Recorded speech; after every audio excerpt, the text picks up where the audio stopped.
The scent of blood reached him before the sound of the body hitting the floor. 3 floors above the kitchen, Laszlo Valerius froze.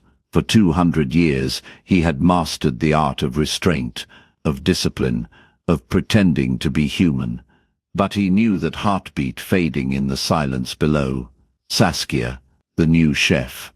The woman he had avoided for 4 weeks with the discipline of a monk, because she smelled like the sunlight he could no longer touch. Now the building was whispering her death to him. Her heart faltered, stuttered, stopped. In that silence, Laszlo made a choice that would shatter his carefully constructed life. He could stay safe in the shadows, or he could move faster than any human should be able to move. He could let her die, or he could save her. But saving her meant doing the one thing he swore he never would. It meant feeding her his blood and claiming her as his own. The scent of blood reached Laszlo Valerius before the sound of the body hitting the floor. He stood motionless in his private study, 3 floors above the hotel's main kitchen, fingers frozen over the leather-bound ledger he'd been reviewing. The smell unfurled through the ventilation system like a crimson ribbon, sharp and metallic, laced with something else. Adrenaline, fear, the chemical signature of a human body shutting down. His head tilted, an unconscious predatory gesture he'd never quite suppressed even after 2 centuries of restraint. The building's bones carried sound differently to his ears. He could hear the fluorescent lights humming in the kitchen below, the industrial refrigerators cycling, the gas burners ticking as they cooled. And beneath it all, a heartbeat. Erratic, stuttering. Saskia. The name surfaced in his mind with unwelcome clarity. The new chef. 4 weeks she'd worked in his establishment, and he'd avoided her with the discipline of a monk. He'd learned her schedule, her patterns, the hours she arrived before dawn to prep her mise en place. He'd rearranged his own movements to ensure their paths never crossed. He'd been so careful. The heartbeat downstairs faltered, skipped, struggled to find its rhythm again. Laszlo's fingers pressed into the desk's edge, the wood groaning under pressure that would have shattered bone. Every instinct screamed at him to move, to blur through the building at the speed only his kind possessed. But he'd made rules for himself. Boundaries that kept him separate, kept him safe, kept the humans in his employ safer still. The heart below stuttered again, weaker this time. He closed his eyes and tried to remember the last time he'd allowed himself to care whether a human lived or died. The phone on his desk erupted, the internal line flashing. Laszlo stared at it for 3 rings before reaching out with supernatural stillness. His hand didn't shake. It never shook. Mr. Valerius. Renfield's voice carried the clipped urgency of his military background. Kitchen emergency. The chef's collapsed. Concierge has called emergency services, but sir, her pulse is... The line went dead. Not disconnected. Laszlo could still hear the open channel, the ambient noise of the lobby, but Renfield had stopped speaking, and in that silence, Laszlo understood what his head of security couldn't bring himself to say. He set the phone down with inhuman precision, each movement controlled, measured. The alternative was to move too fast, to reveal what he was, to shatter the careful illusion he'd maintained for decades. The scent of blood intensified. He could pass it now, separate the components. Type O negative. Healthy, until moments ago, no disease, no corruption. And underneath something that made his jaw ache with the phantom pressure of fangs he refused to extend. She smelled like sunlight, like the warmth he could no longer touch. Laszlo moved to the window, overlooking the street. 5 floors below, the city pulsed with November cold, pedestrians hunched against wind that carried the first threat of snow. An ambulance would take 8 minutes to arrive, perhaps 10 given the evening traffic snarling the downtown core.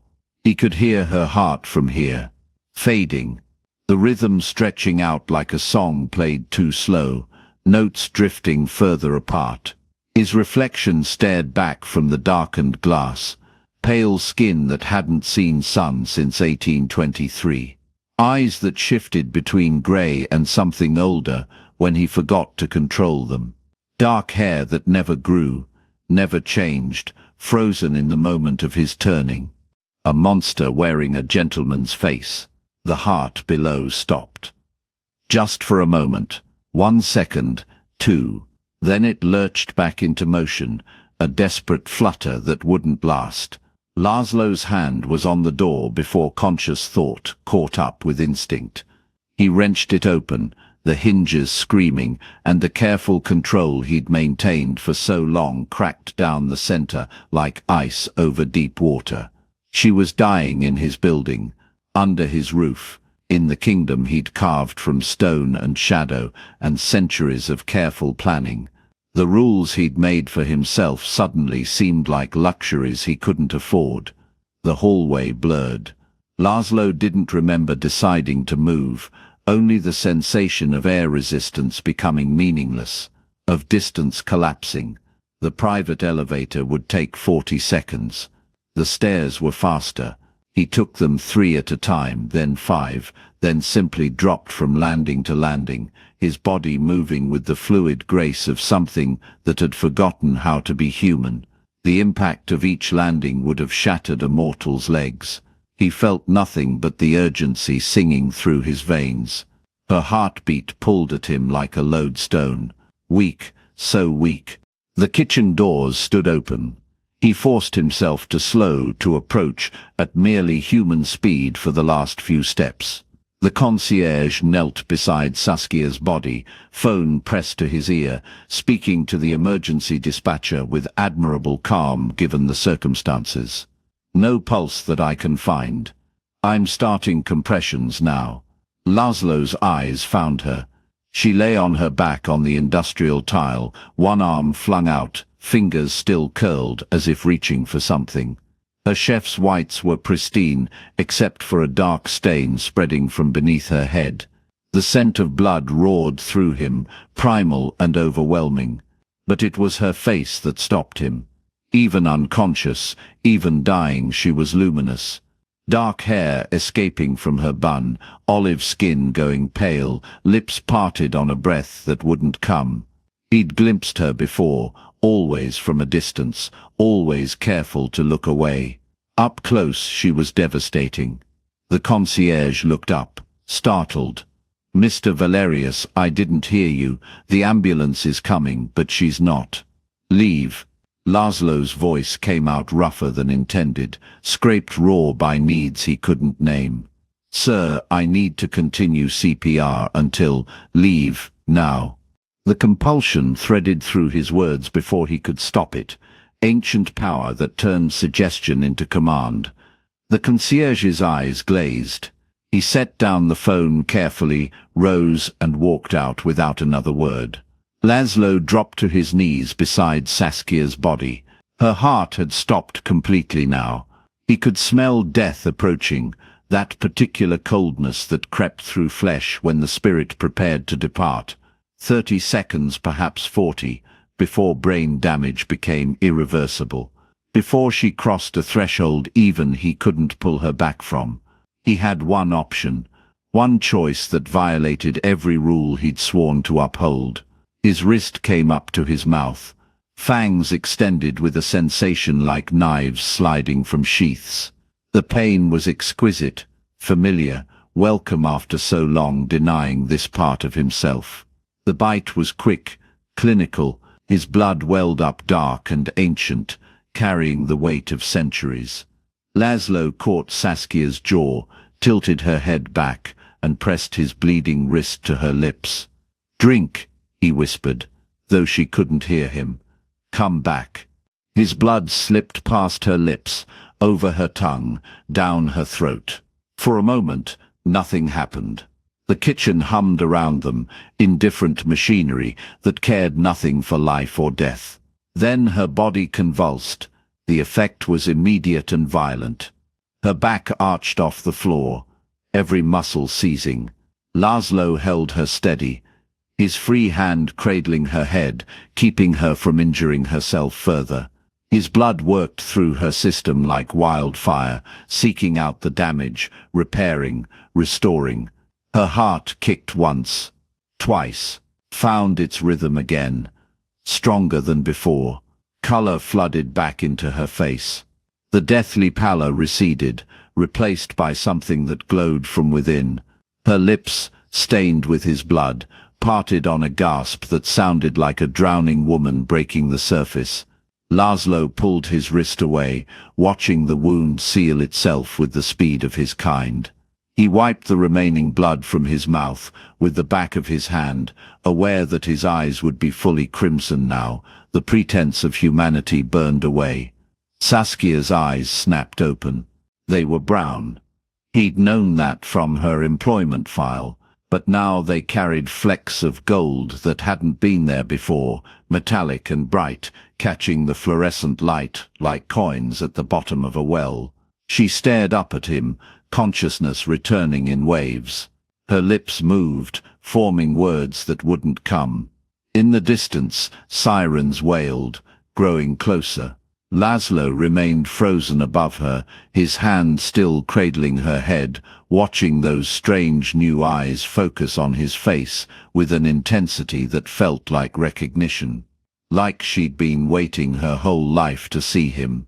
The sirens screamed closer, their wail cutting through the underground parking structure like knives through silk.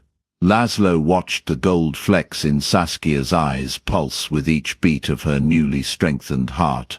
Her pupils dilated, contracted, dilated again, adjusting to a world that had suddenly become sharper, more vivid. She could see the individual dust motes suspended in the fluorescent light above them, could hear the electrical hum of the bulbs, a frequency that should have been beyond human perception.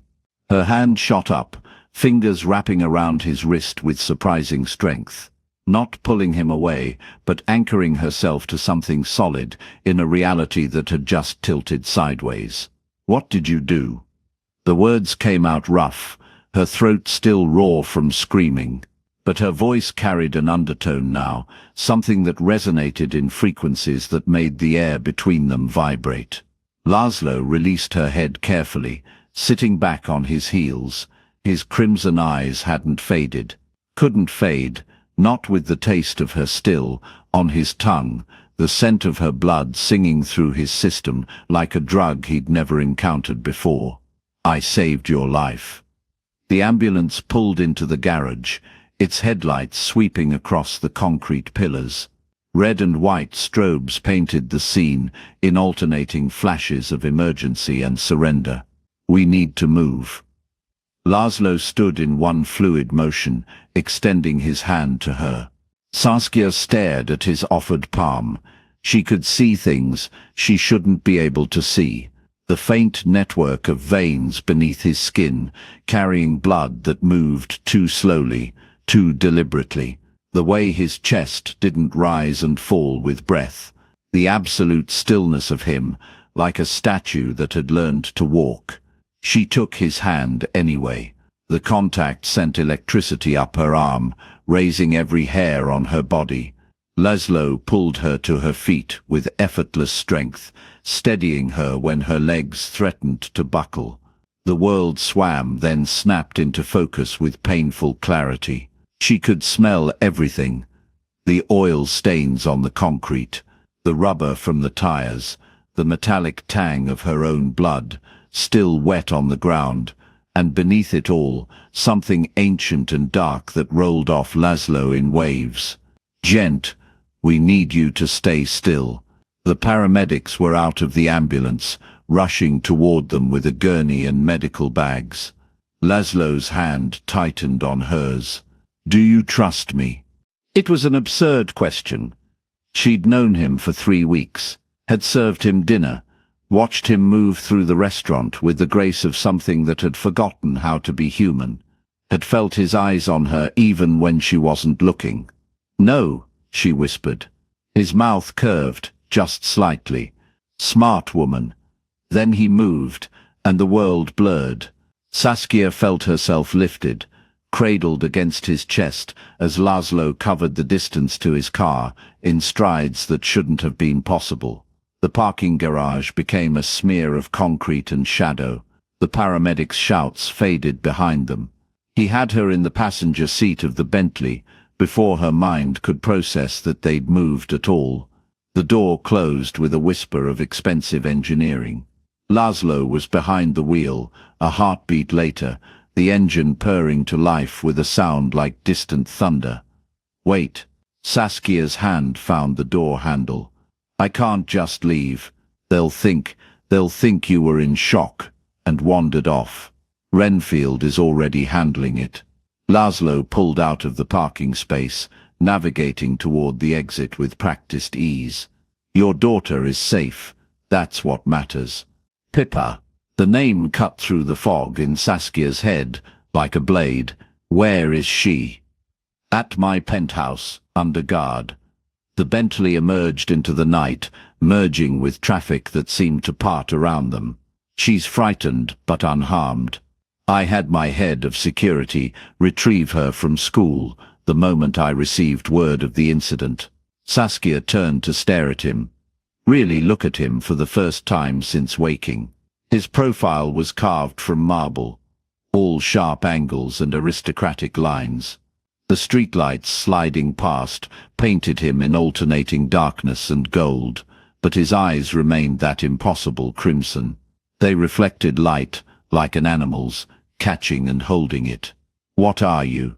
The question came out steadier than she felt. Laszlo's hands tightened on the steering wheel. The leather creaked under his grip. What do you think I am? She'd read the stories. Everyone had. Dracula, Anne Rice, True Blood, Twilight. 100 different versions of the same myth, dressed up in different clothes. But myths didn't pull you back from death with their blood. Myths didn't move faster than the eye could follow. That's not possible. But even as she said it, she could feel the changes in her body. The way her senses had sharpened to razor edges, the strength in her limbs that hadn't been there before, the hunger beginning to curl in her stomach, different from anything she'd ever felt. You're still human, Laszlo said, as if reading her thoughts. My blood will fade from your system within days. But while it's there, you'll experience certain enhancements. Increased strength, heightened senses, accelerated healing. He paused, and a connection to me that will be difficult to ignore. The Bentley glided through downtown, heading toward the high-rise district, where glass towers scraped the sky. Saskia pressed her palm against the window, feeling the cool glass against her skin. Her reflection stared back, and for a moment she saw the gold flecks in her eyes flash, like coins catching firelight. Marek did this. It wasn't a question. She'd known, in that moment when the shadows had wrapped around her throat, that her ex-husband had finally made good on his threats. 3 years of restraining orders and court battles, and he'd still found a way. Marek Harth is an occultist. Laszlo's voice dropped, taking on an edge that made the air in the car feel heavier.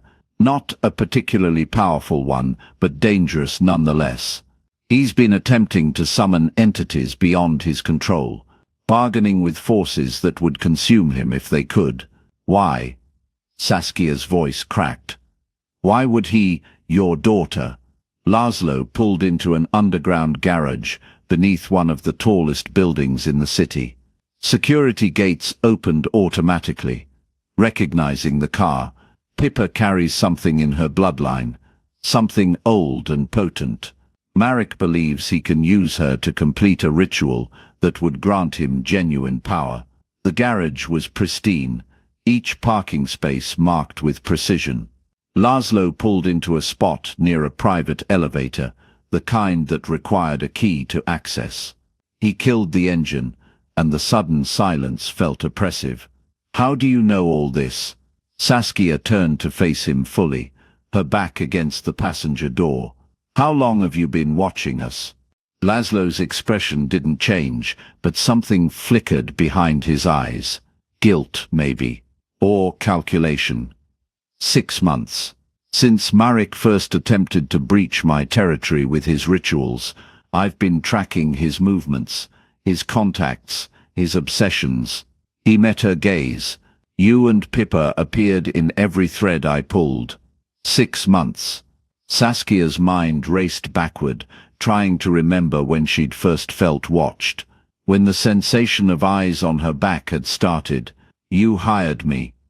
I needed you close, where I could protect you. Laszlo reached for the door handle, then stopped. I know how this sounds, but everything I've done has been to keep you and your daughter alive, by making me drink your blood. The words came out sharper than she intended, edged with panic she'd been suppressing. By making sure Marek's spell didn't kill you. Laszlo's voice remained steady, patient. The shadows he sent were designed to drain your life force slowly, to weaken you until you were too broken to resist. When he came for Pippa, my blood burned them out of your system. It also marked you as mine. The last word hung in the air between them, heavy with implications Saskia wasn't ready to examine. I don't belong to anyone. She reached for the door handle, needing space, needing air that didn't smell like leather and something ancient. Laszlo was out of the car and at her door before she could open it, moving with that impossible speed again. He offered his hand, and after a moment's hesitation, she took it. The contact sent another jolt through her system, and she saw his eyes flare brighter. The elevator, he said simply, leading her toward the brushed steel doors. The ride up was silent.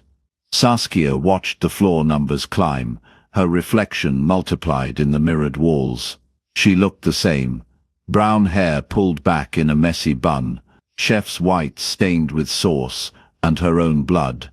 But the woman staring back had gold in her eyes and moved with a grace that hadn't been there before.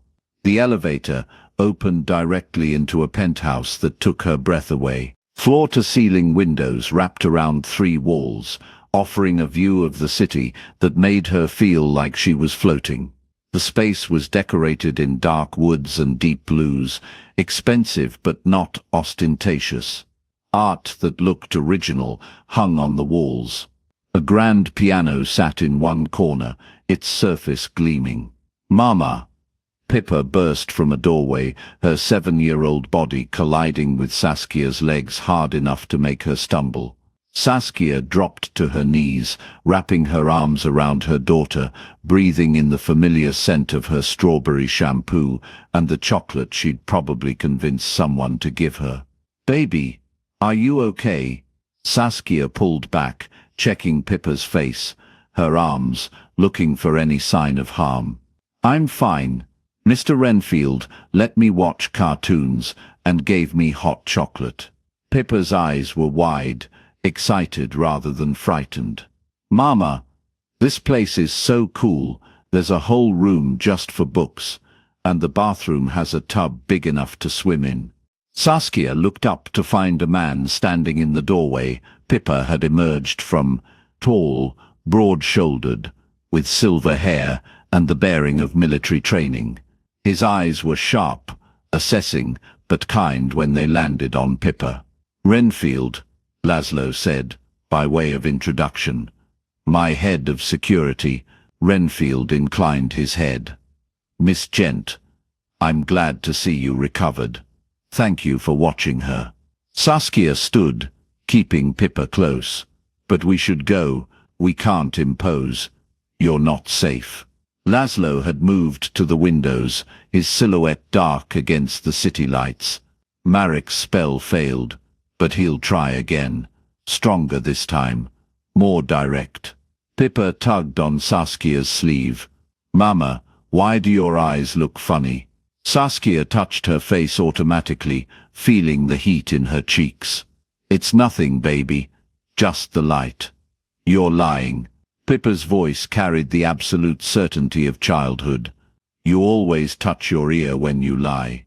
Laszlo turned from the window, and for the first time, Saskia saw something like amusement soften his features. She's perceptive. She's 7. Saskia's hand dropped from her ear. And she doesn't need to be involved in whatever this is. She's already involved. Laszlo crossed the room, moving with that predatory grace. He stopped a careful distance away, respecting her space. Marek won't stop. He can't. He's made bargains with entities that will consume him if he fails to deliver what he's promised. And what he's promised is Pippa. The words hit like physical blows. Saskia pulled her daughter closer, feeling the fragile warmth of her, the quick rabbit beat of her heart. Then we run. We leave the city, change our names. He'll find you. Laszlo's voice was gentle but implacable. His magic is tied to your bloodline now. He can track you anywhere in the world. Then what do you suggest? Saskia heard the desperation in her own voice and hated it. I'm supposed to just trust you. She glanced at Pippa, lowering her voice. A vampire? Pippa's head snapped up. Really? That's so cool. Not now, baby. Saskia kept her eyes on Laszlo. What do you want from us? Laszlo was quiet for a long moment, his crimson eyes searching her face. When he spoke, his voice carried the weight of centuries, a union, formal and binding. In the eyes of my kind, you would become my consort. Pippa would be under my protection as family. Marek wouldn't dare touch either of you without declaring war on my entire bloodline. The word consort hung in the air like smoke. Saskia's laugh came out brittle. You're asking me to marry you. I'm asking you to let me protect you. The ritual is symbolic, but the protection is real. Laszlo moved closer, and Saskia caught his scent again. Old books and winter nights, and something that made her blood sing. I won't touch you, won't demand anything beyond the public appearance of unity. But you'll be safe. Both of you. Why? The question came out raw. Why do you care? Laszlo's expression shifted, something ancient and painful flickering across his features. Because I've lived 800 years, and I've never felt anything like what I felt when I tasted your blood. Because your daughter carries magic in her veins that could change the balance of power in this city. The elevator chimed. Everyone froze. Renfield's hand went to his jacket, where Saskia now realized he carried a weapon. Laszlo's entire body tensed, his eyes blazing brighter. No one has access to this floor, Renfield said quietly. No one except the elevator doors opened. Marek Hearth stepped out, and Saskia's world contracted to a pinpoint of terror. He looked the same as he had 3 years ago. Sandy hair, average height, the kind of face that disappeared in crowds, but his eyes had changed. They were black from lid to lid, reflecting nothing. In his hand, he held something that pulsed with sickly green light. An artifact, carved with symbols that hurt to look at directly. Hello, Saskia. Marek's voice was wrong, layered with harmonics that didn't belong in a human throat. Time to come home. Laszlo stepped between them, but the moment he came within 10 feet of the artifact, he staggered. His skin went grey, the vitality draining from him like water from a broken vessel. Saskia felt it through the connection his blood had forged, felt his strength failing, his ancient power guttering like a candle in a storm. Marek smiled, and it was the smile of something wearing her ex-husband's face like a mask. Did you really think a vampire could protect them from me? The artifact's sickly pulse filled the penthouse with wrongness, but Saskia felt something else through the blood bond, not weakness, but restraint. Laszlo wasn't failing. He was holding back, afraid of what his full power might do in close quarters with Pippa nearby. "Mommy," Pippa's small voice cut through the tension. Saskia's maternal instinct overrode her terror. She scooped her daughter up, backing toward the windows, putting distance between Pippa and whatever wore Marek's face. The child's weight in her arms felt like an anchor to everything real and worth protecting. That's far enough. Marek's layered voice scraped against her eardrums. The artifact pulsed brighter, and black veins spread from his hand up his arm, writhing beneath his skin like living ink. She comes with me. The child, too. Their blood belongs to the Covenant. The Covenant fell 3 centuries ago. Laszlo's voice had dropped to a register that made the windows vibrate. Despite the artifact's influence, he straightened, and Saskia saw something shift in his posture. A predator done with pretense. I was there when we burned your temples to ash. Marek laughed, and the sound held too many throats. You burned buildings. The work continued. It always continues. And now, after all this time, a bloodline pure enough to Renfield. Laszlo didn't raise his voice, but command saturated every syllable. Take them to the safe room. Now. The head of security moved with inhuman speed, but Marek was faster. He thrust the artifact forward, and a wave of green energy exploded outward. Renfield hit the floor, convulsing. The lights flickered and died, plunging them into darkness, broken only by the artifact's nauseating glow and the crimson blaze of Laszlo's eyes. Those eyes found Saskia's in the dark. Through the bond she felt his intention, not words but pure meaning. Trust me. Protect her. Whatever happens, don't look away. She nodded, not knowing if he could see it, but feeling his acknowledgement through the connection. You can't touch me while I hold this. Merrick advanced, the artifact held before him like a shield, forged from the bones of the first vampire your kind ever killed. It remembers that death. It hungers for it. I know what it is. Laszlo's voice had gone quiet, almost conversational, but Saskia felt the temperature in the room plummet. Her breath misted in the air. Frost crept across the windows behind her. I know because I was there when Erasmus fell. I held him while he burned. And I swore on his ashes that I would end anyone who dared use his death as a weapon. He took a step forward. The artifact flared, and Laszlo's skin grayed again, but he didn't stop. Another step. The marble beneath his feet cracked, spiderwebbing outward. Impossible. For the first time, uncertainty colored Marek's layered voice. You should be ash by now. The bone remembers, and I remember better. Another step. Laszlo's form seemed to expand, shadows peeling away from him like wings. I remember every vampire who fell to your Covenant's blades.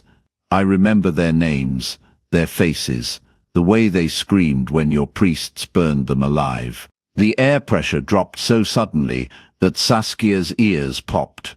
Pippa whimpered, burying her face in her mother's neck. I remember, Laszlo continued, his voice building, because I am the one who survived. I am the one who hunted your priests through the catacombs of Prague, who found your hidden temples in Istanbul, in Cairo, in Shanghai.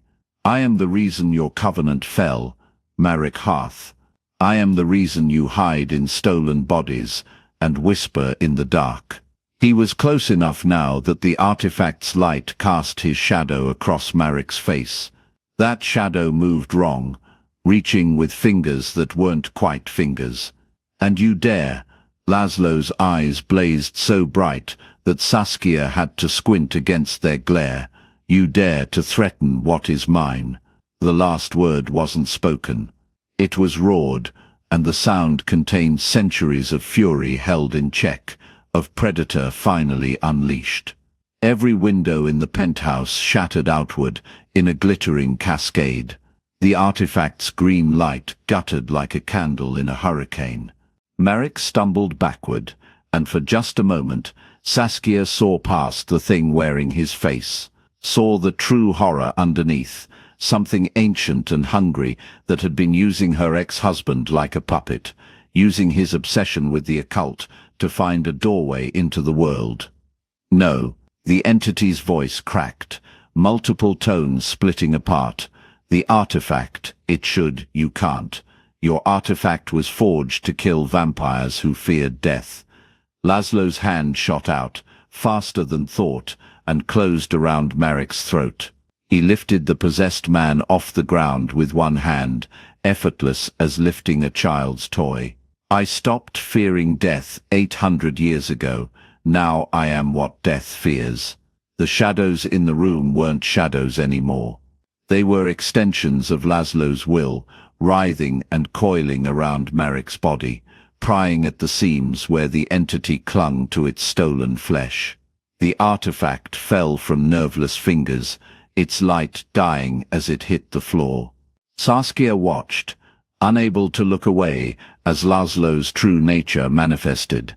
This was the Vampire King, not the careful businessman who'd hired her, not the conflicted man who'd tasted her blood with reverence. This was the apex predator who'd survived centuries of hunters, who'd toppled secret societies and walked away from wars that had destroyed nations. You will release him. Each word fell like a hammer blow. You will return to whatever hole spawned you, and you will never, never come near my family again. The entity screamed, a sound that came from Marek's mouth but belonged to something far older.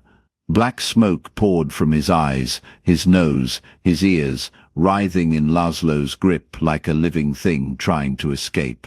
The shadows tightened, and the smoke compressed, condensing into a sphere of roiling darkness that Laszlo held in his free hand.